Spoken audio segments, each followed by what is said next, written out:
1965년 한일 기본조약 제2조가 한일 관계에 있어서 핵심에 해당하는 것입니다만 그 내용은 잘 아시는 것처럼 1910년 및 그 이전의 한일 조약들이 이미 무효임을 확인한다라는 것입니다. 이 조문이 어떻게 등장하게 되었는지, 그리고 그 하나의 조문에 대해서 한일 양국 정부가 어떻게 다른 해석을 했는지에 대해서는 이미 널리 알려져 있습니다. 요약하면 기본조약 제2조는 제국주의 국가 일본의 한반도 지배의 성격에 대한 한일 간의 의견 대립을 ready라는 애매한 수식어로 덮어가린, 말하자면 무합의의 합의의 산물이었습니다. 그리고 이 같은 조문을 놓고 한국 측은 불법 강점, 일본 측은 합법 지배를 각각 주장하면서 대립하고 있습니다. 다만 그 대립의 실체, 특히 한국 측이 주장하고 있는 불법 강점의 구조가 무엇인지, 그 의미가 무엇인지에 대한 이해는 반드시 충분하다고 하기 어려울 것 같습니다. 그래서 오늘 발표에서는 불법 강점의 구조와 의미를 다시 한번 천착해보고 그 연장선상에서 기본조약 제2조를 둘러싼 한일 대립을 해소하기 위한 방향을 짚어보기로 하겠습니다. 불법 강점과 관련해서 우선 주목되는 것은 한국 대법원의 강제동원 판결입니다. 2018년 10월 30일에 한국 대법원의 강제동원 전원 합의체 판결이 선고가 되었습니다. 이 이후 지금까지 한일 간의 긴장이 이어져 오고 있다고 볼 수가 있습니다. 그런데 이 판결은 많은 사람들에 의해서 한국인 강제동원 피해자의 개인 청구권을 인정한 것이 핵심이다, 이렇게 이야기되고 있습니다. 물론 강제동원 피해자들이 일본 기업을 상대로 제기한 소송에서 그 청구가 받아들여진 것이기 때문에 결과적으로 개인 청구권을 인정한 판결인 것은 맞습니다. 하지만 이 판결의 핵심은 거기에 있는 것이 아니고 불법 강점에 있다라는 것입니다. 강제동원 문제가 청구권 협정의 대상인가라고 하는 쟁점에 관해서 대법관들이 5개 의견으로 나뉘어졌는데 그 중에서 유일하게 구속력이 있는 의견은 다수 의견입니다. 그런데 그 다수 의견의 방점은 개인 청구권이 아니라 불법 강점에 찍혀 있습니다. 다수 의견의 핵심은 원고들의 피해는 불법 강점에 직결된 것이기에 강제동원 피해이며 강제동원은 청구권 협정의 대상이 아니다라는 것입니다. 그러니까 개인 청구권이 인정된다라는 것은 그 대전제의 논리적인 결과일 뿐인 것입니다. 아베 신조 정권이 이 대법원 판결에 강하게 반발하면서 2019년에 2차례나 통상 공격을 감행했습니다. 그런데 그 이유는 뭐냐? 바로 그 대전제의 핵심인 불법 강점을 받아들일 수 없다는 것이었습니다. 즉 아베 정부의 논리는 합법 지배였다. 그래서 구조선반도 출신 노동자 문제가 있었을 뿐이다. 그런데 무슨 불법 강점, 강제동원이라고 하느냐? 이것이 그 반발의 핵심이었습니다. 이렇게 보면 2018년과 그 이후에도 대립의 핵심은 불법 강점이냐 합법 지배냐라는 것이라고 할 수가 있습니다. 자, 그러면 한국 대법원 판결은 왜 불법 강점이라고 했느냐? 그 불법 강점의 근거로서 2012년 파기환송 판결에서 상세한 제시가 되어 있는데요. 그것을 보게 되면 48년 재헌헌법의 전문에 나오는 3.1운동의 정신, 그리고 현행헌법의 전문에 나오는 역시 3.1운동으로 건립된 대한민국 임시정부의 법통과 법통, 이와 같은 것들이 불법 강점의 근거로서 제시가 되어 있습니다. 그러니까 3.1운동에 의해서 일제의 지배가 전면적으로 부정되었다. 한반도 인민들이 그것을 전면적으로 부정했다라는 것이 불법 강점의 핵심적인 근거다, 이렇게 말씀드릴 수가 있겠습니다. 자, 그러면 불법 강점의 도무지 뭐냐? 불법 강점이 되었다, 불법 강점이다라는 이야기는 많이 합니다만 그것이 구체적으로 어떤 의미를 가지느냐에 대해서는 충분히 알려져 있지 않은 것 같습니다. 불법 강점의 의미에 대해서는 2012년 판결의 1948년 헌법 제100조에 관한 판단이 특히 주목됩니다. 1948년 헌법 제100조는 뭐냐면 현행 법령은 이 헌법에 저촉되지 아니하는 한 효력을 가진다입니다. 이때 현행 법령이라는 것은 미군정이 남겨놓고 간 법령, 그리고 미군정 시기에 미군정에 의해서 효력이 인정된 일제강점기의 법령, 그리고 더 거슬러 올라가면 대한제국기의 법령, 그와 같은 것들이 현행 법령에 해당할 수가 있습니다. 그런데 이 현행 법령은 제100조에 따르면 헌법에 저촉되지 아니하는 한 효력을 가진다라고 되어 있으니까 헌법에 저촉되면 효력을 가지지 못한다라는 것이 됩니다. 그래서 2012년 판결에서는 48년 헌법 제100조에 따르면 일본의 불법적인 지배로 인한 법률 관계 중에서 대한민국의 헌법 정신과 양립할 수 없는 것은 그 효력이 배제되어야 한다. 따라서 일본의 한반도와 한국인에 대한 식민 지배가 합법적이라는 규범적 인식을 전제로 하여 일제의 국가총동원법과 국민징용령을 한반도와 원고 등에게 적용하는 것이 유효하다고 평가한 일본 판결을 승인할 수 없다라는 것입니다. 일본 판결은 국가총동원법과 국민징용령이 합법이다라는 전제에 비해서 내려진 판결인데 그것은 식민 지배가 합법이다라는 것을 전제로 하고 있는 것이기 때문에 대한민국의 법원은 그 판결을 승인할 수 없다. 다시 말해서 대한민국 법원의 입장은 일제의 국가총동원법과 국민징용령은 대한민국 헌법에 저촉되기 때문에 효력을 인정할 수 없다입니다. 자, 한반도에서 일제강점기에 사람들을 일본으로 끌고 갔습니다. 데려갔습니다. 그리고 노동을 시켰죠. 그런데 일본의 입장에서는 그것은 합법적인 겁니다. 왜? 국가총동원법과 국민징용령에 따른 것이었기 때문에. 그런데 대법원의 논리에 따르면 그 국가총동원법과 국민징용령이라는 것은 효력을 인정할 수가 없습니다. 그러면 한반도의 사람들을 일본으로 데려갈 법적인 근거가 없어요. 그리고 일본에서 노동을 하게 할 법적인 근거가 없습니다.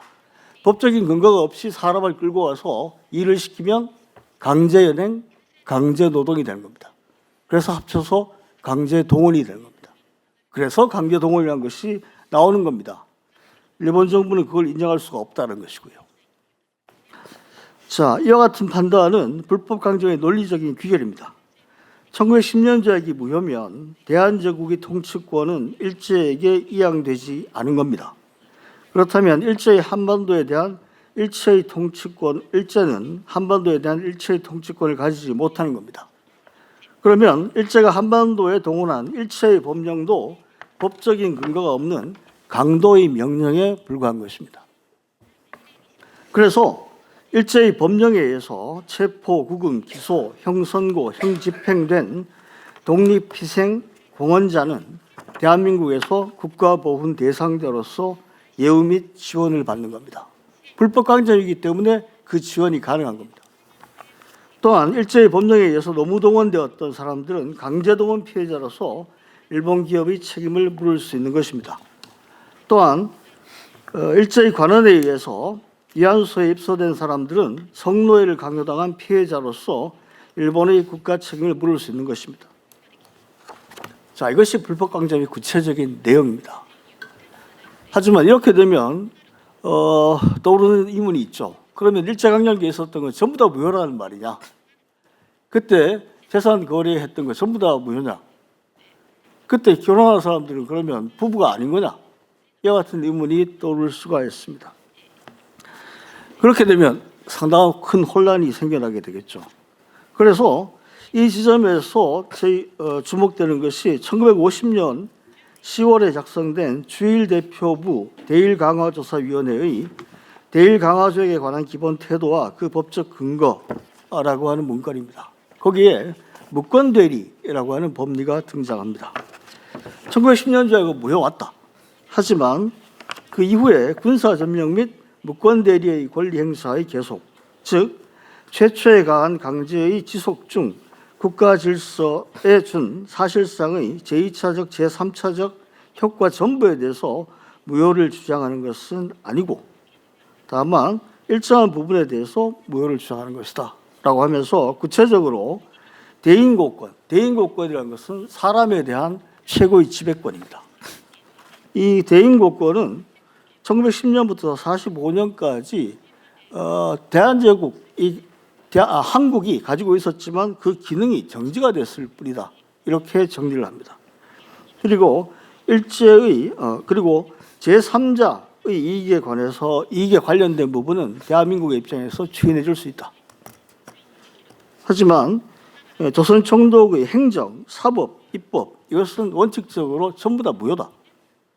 다만 도의적 책임 위반의 반사회적 범죄에 대한 판결은 우리가 추인해 주겠다. 나중에 그 효력을 인정해 주겠다.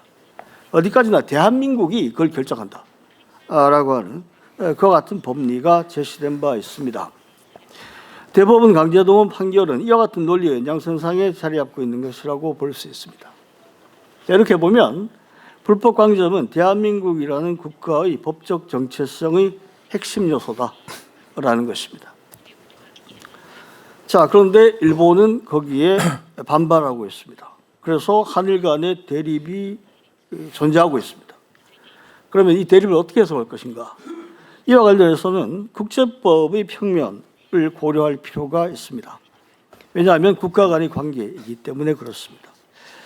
국제법의 평면에서의 핵심은 1910년 병합조약, 통치권의 이양이 있었다라고 규정된 병합조약의 조약이 유효냐 무효냐라는 것이 핵심적인 쟁점입니다. 이 조약이 유효라면 합법 지배가 되는 것이고 무효라면 불법 강점이 되는 것입니다. 자, 그럼 이게 무효냐 유효냐라는 것을 판단할 필요가 있는데 그 판단의 기준이 되는 것은 당시의 국제법입니다. 국제법에는 시제법의 원칙이라는 것이 있어서 어떤 행위가 있었을 당시의 법에 따라서 판단해야 된다라고 되어 있습니다. 그래서 학자들이 당시의 국제법을 찾아봤습니다. 이 조약의 효력에 대해서 판단할 기준이 어디 있을까라고 찾아봤더니 당시에는 이 문제에 관련된 성문의 국제법은 없었습니다. 그리고 관습법이 국가 간에 확립되어 있다라는 사실도 확인하기 어렵습니다. 그래서 학자들은 당시의 국제법 학자들이 어떤 주장을 했을까라는 것을 찾아봤습니다. 이 국제법 학자들의 주장도 국제법의 법의 원천이기 때문에 그렇습니다. 그래서 학자들이 확인한 것은 국가의 대표자에게 강박을 가해서 체결된 조약은 무효다라는 것이 당시의 다수 국제법 학자들이 공통된 주장이었다라는 사실을 확인했습니다. 그런데 문제는 조약을 무효로 만드는 국가 대표자에 대한 강박이 뭐냐? 거기에 대해서는 일치된 주장이 발견되지 않습니다. 어떤 학자들은 극히 예외적인, 다시 말해서 당신의 스캔들을 당신의 국민들에게 폭로하겠다거나 문자 그대로 권총을 머리에 들이대고 협박을 해서 조약에 사인해라고 해서 조약을 체결한 그와 같은 극적인 사태가 있는 경우에만 조약이 무효가 된다라고 주장하는 학자들이 있었습니다. 다른 한편에는 개별적인 폭력이나 강박의 존재가 증명이 되기만 하면 조약이 무효가 된다라고 주장하는 학자들이 있었습니다. 자, 그러니까 국제법이 하나가 아닙니다. 당시에는 복수가 있습니다. 그런데 앞서 말씀드렸던 극히 엄격한 요건을 요구하는 이른바 제가 이름 붙이기를 늑대의 국제법이라고 이름 붙였습니다만 이 늑대의 국제법에 따르면 1910년 조약은 유효입니다. 합법입니다. 하지만 당시에 양들의 국제법이라는 것이 동시에 있었고 그 양들의 국제법에 따르면 1910년 조약은 무효입니다. 불법입니다. 자, 이와 같이 당시의 국제법을 확인하기가 어렵기 때문에 이 문제의 결론을 내기가 그만큼 어렵습니다. 하지만 당시의 국제법을 확인하기는 어렵지만 문제 해결을 위해서 당시의 국제법을 확정하는 것은 가능합니다. 어떻게? 당사자들이 합의에 의해서 확정하면 됩니다. 지금 이 시점에서 1900년대 초 한일조약의 효력이라는 법적인 문제에 관해서 판단하는 것은 결국 복수의 국제법 중에 어느 하나를 선택하는 문제입니다. 실제로 일본 정부는 당시의 늑대의 국제법을 선택해서 합법 지배를 주장하고 있고 대한민국 정부는 당시의 양들의 국제법을 선택해서 불법 강점을 주장하고 있습니다. 자, 이렇게 선택이 갈립니다만 이 선택이 영원히 변하지 말아야 될 이유는 없습니다. 선택을 일치시키는 것은 가능하고 바람직합니다. 그런데 특별히 이 문제와 관련해서 특별히 주목되는 것은 일본의 바람직한 선택이 요망된다는 점입니다. 일본이 지금 양도의 국제법을 선택하는 것은 당시의 국제법에 따라야 한다는 국제법상의 원칙에 어긋나지 않습니다. 국제법에 따를 때도 그게 가능합니다. 게다가 그렇게 하는 것이야말로 평화를 유지하고 전제와 예종, 압박과 편협을 지상에서 영원히 제거하려고 노력하고 있는 국제사회에서 명예로운 지위를 차지한다는 일본의 법적 정체성에도 부합하는 길입니다. 동시에 그것은 북일 국교 정상화로 이어질 경우에 평화를 위한 공존 공생이라는 한반도 전체와 일본이 함께 지향해야 할 미래를 열어젖히는 길이기도 합니다.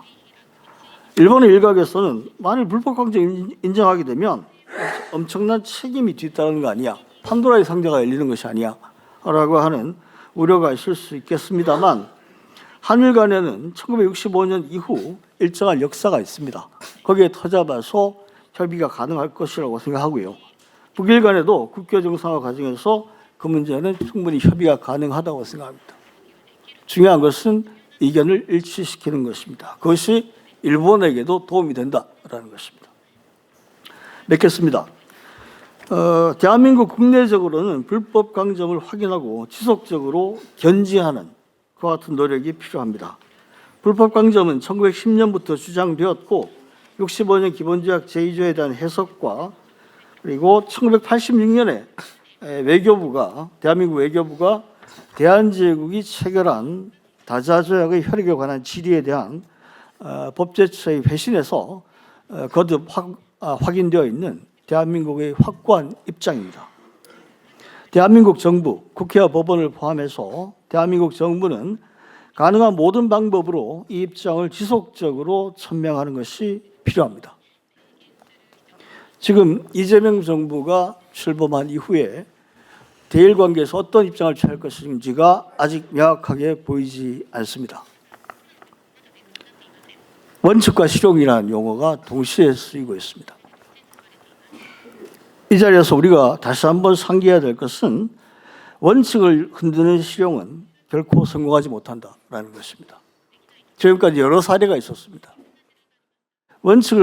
실용의 명목으로 원칙을 흔들었을 경우에는 훨씬 더 커다란 청구서가 돌아왔습니다. 지금까지. 이재명 정부는 그 점을 잘 알고 있으리라고 믿습니다. 구체적으로는 강제동원과 관련해서 대법원 판결은 물론이고 대한민국의 공식 입장과도 정면으로 충돌하는 윤석열 정부의 제3자 변제를 폐기해야 합니다.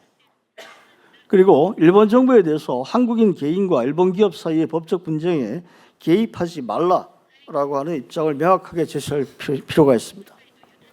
자, 이 문제는 애당초 일본 정부가 과도한 개입을 했기 때문에 생겨난 것입니다. 한국인과 일본 기업 사이의 사적인 분쟁입니다. 그 판결이 선고가 됐으면 당연히 일본 기업은 거기에 따라서 책임을 이행하면 끝나는 거예요. 지금 현재도 다수의 소송, 수십 건의 소송이 진행이 되고 있는데요. 거기에서 일본 기업들이 열심히 다툽니다. 법원에서. 1심에서 패소하면 항소합니다. 2심에서 패소하면 상고합니다. 상대는 100살 전후의 피해자들이에요. 그렇게 10년 이상 법정에서 다툽니다. 다투고 나서 판결에서 최종적으로 패소하면 못 따르겠다고 합니다. 만약 한국 기업이 일본에 가서 이런 짓을 한다면 일본 사회가 그것을 용납할 수 있겠습니까? 이것은 대한민국의 사법주권에 대한 정면적인 농락이다라고 이야기를 할 수가 있겠습니다. 그런데 그 배후에 일본 정부가 있습니다. 일본 정부가 이 문제에서 손을 떼고 사인 간의 문제 해결로서 넘기는 것이 바람직하다라고 생각을 합니다. 그리고 한일 간의 관계에서는 불법 강점이라는 합의를 도출하기 위한 지속적인 노력이 필요하다고 생각합니다. 긴 역사를 가지는 문제이기 때문에 긴 안목으로 접근하는 자세가 필요합니다. 앞서 이종원 선생님께서 일본 사회는 변화가 느리다라고 말씀하셨는데요. 그 점을 한국에서 잘 인식하는 것이 필요합니다. 실용이라는 이름으로 서두른 결과가 그때그때 여러 가지 효과를 남겼습니다. 일본이 어떤 입장을 취하고 있느냐라는 것을 명확하게 인식하고 대한민국의 입장을 명확하게 확인하는 작업, 그 위에서 기인안목으로 접근하는 자세가 필요하다고 봅니다. 2010년에 한일 지식인 선언이 있었고 올해 한일 시민 선언이 나왔습니다. 그 과정에서 불법 강점이라는 것이 점점 더 명확하게 선언되고 있습니다. 기인안목으로 이 문제에 대해서 접근하는 그런 자세가 필요하다고 생각합니다. 이상입니다.